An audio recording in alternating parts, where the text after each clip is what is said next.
Selamat malam, salam sejahtera. Isu hangat malam ini, Tajudin di Pulau tanding guna tiket PAS pada PRU 15. Berita sepenuhnya.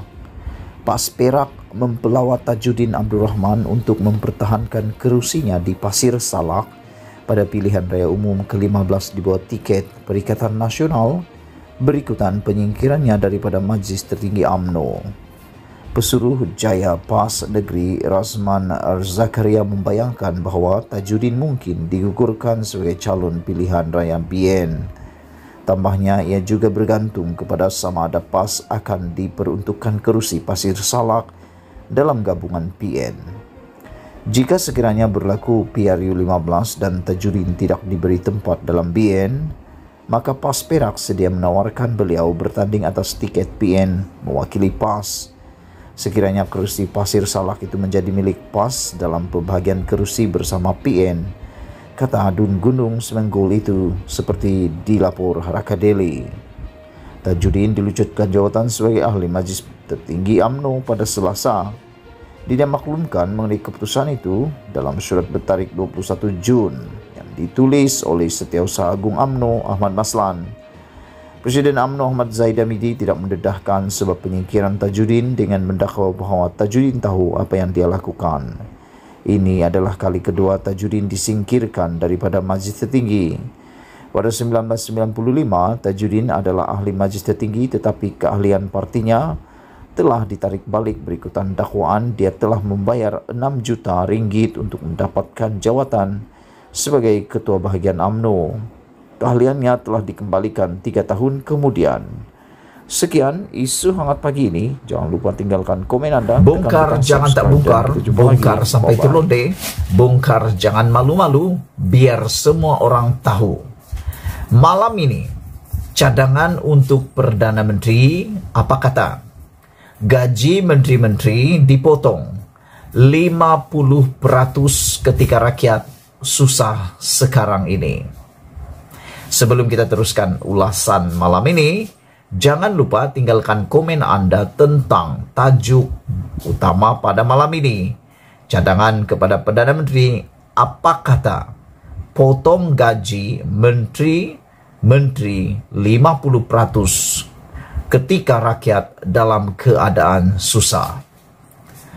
Di mana-mana ketika ini, kedengaran rakyat sedang merungut dan marah berikutan beban kenaikan kos sara hidup rakyat yang diakibatkan oleh meningkatnya harga barang-barang keperluan harian, antaranya telur, minyak masak, dan beberapa lagi barangan keperluan yang wajib diperoleh oleh setiap isi rumah.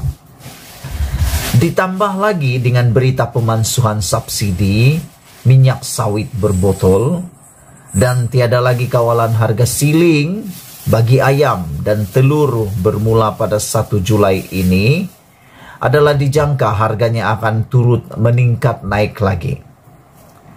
Tidak itu saja, harga makanan lain yang menggunakan minyak masak, ayam dan telur juga pasti akan meningkat sama.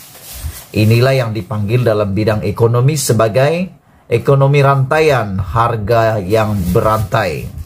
Apabila bahan mentahnya meningkat, harga-harga barang yang lain juga akan turut meningkat. Sebagai contoh, apabila harga tepung meningkat, harga minyak meningkat kerana subsidi minyak tidak ada lagi, harga roti canai pasti akan meningkat. Saudara-saudara, di waktu yang sama, tersebar pula berita yang membuatkan netizen seluruh Malaysia membara, marah, kepanasan. Apabila berita bahawa gergasi pengeluar minyak sawit negara, FGV Holding, yang sahamnya dikuasai 80% oleh Felda, akan bermesyuarat. Dan antara agendanya ialah meningkatkan allowance tahunan pengerusinya daripada 300,000 kepada 480,000 setahun. Ini satu jumlah yang sangat luar biasa.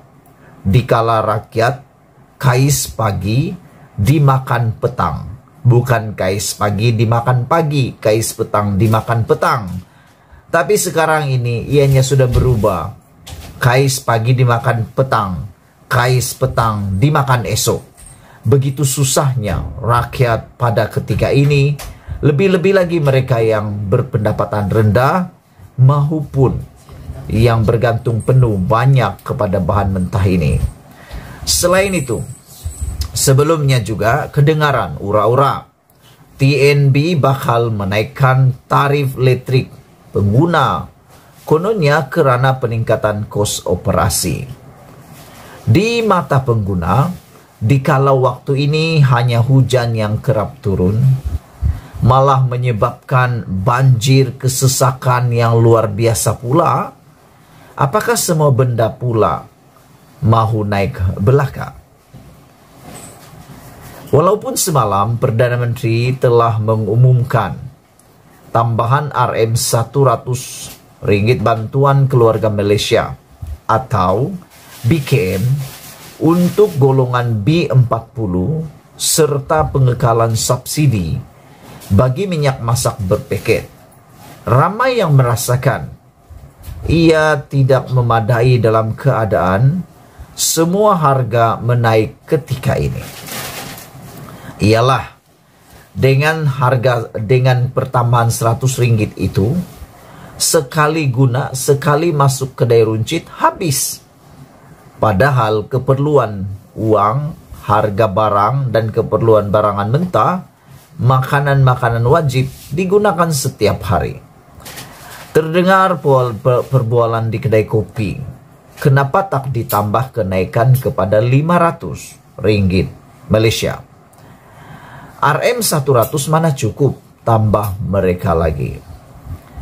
Bagi majoriti rakyat dalam keadaan seperti sekarang, siapalah lagi yang mereka harapkan, melainkan hanyalah kerajaan yang sedang menguruskan negara. Mereka bukan saja mahu lebih banyak tindakan atau kaedah penyelesaian yang diselesaikan atau bagi mengatasi kenaikan kos sara hidup itu dilakukan oleh kerajaan.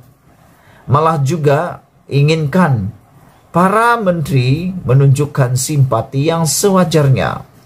Walaupun kadang-kadang para menteri ini juga memang bikin panas. Pernah beberapa menteri menasihati rakyat berjimat cermat, makan itu, makan ini, dan sebagainya, membuatkan netizen marah. Mereka bukan sahaja mahu lebih banyak tindakan atau kaedah penyelesaian bagi mengatasi masalah kos sara hidup ini, malah rakyat juga inginkan menteri menunjukkan simpati. Dalam keadaan ini, sementara kita sedar Perdana Menteri dan pasukan kabinetnya tentu saja sedang berusaha melalui pelbagai cara untuk mengurangkan beban hidup rakyat.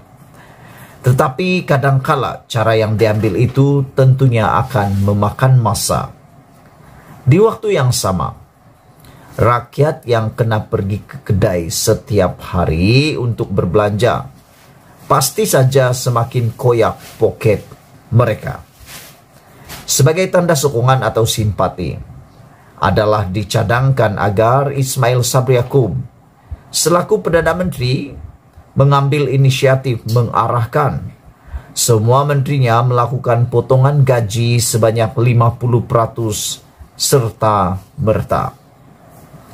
Bukan saja Perdana Menteri, menteri dan timbalan menteri harus berkorban melakukan potongan gaji. Lebih baik lagi jika duta-duta yang bertaraf menteri dan lain-lain lantikan politik juga dipotong gaji sama seperti mereka. Walaupun mungkin ada yang menganggap potongan 50% gaji itu terlalu tinggi, tetapi harus disedari, semua mereka itu mempunyai pelbagai allowance lain yang jumlahnya lebih daripada cukup. Bukan saja untuk memewahkan kehidupan, malah cukup untuk menyara lebih daripada satu keluarga. Lagi pula, Bukan semua menteri rajin bekerja dan ada memberi idea yang berguna untuk rakyat dan negara. Sesetengahnya, mereka macam makan gaji buta saja nampaknya. Jadi potongan gaji 50% itu cukup munasabah dan janganlah asik dengan potongan 10% saja. Potongan 10% itu sudah ketinggalan zaman dan telah diamalkan sejak zaman Tok Kaduk dulu lagi.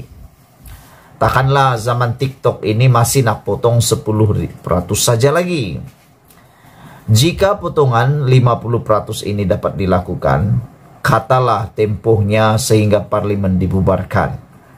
Ini sedikit akan dapat menyejukkan hati rakyat, sementara langkah-langkah penyelesaian mesti juga diusahakan dengan seberapa segera. Semalam, PH telah memberi tempoh 24 jam kepada kerajaan untuk mengumumkan langkah-langkah penyelesaian berkaitan subsidi dan untuk mengatasi kos sara hidup ini.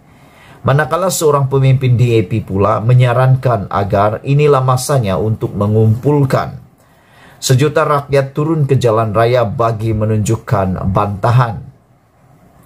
Mahu tidak mahu, Ismail Sabri harus pantas dan memberi respon segera atas semua perkembangan yang berlaku ini. Jika tidak, walaupun hari-hari hujan turun, tetapi kemarahan rakyat akan terus meningkat tanpa had. Diubah suai daripada sahbudin.com 23 Jun 2022. Bongkar jangan tak bongkar, bongkar sampai semua orang tahu. Jangan lupa tinggalkan komen Anda, tekan butang subscribe. Malaysia kita punya, kita jaga sama-sama, cintai Malaysiaku. Mohon mencadang potong gaji 50% menteri-menteri. Jumpa lagi. Bye-bye.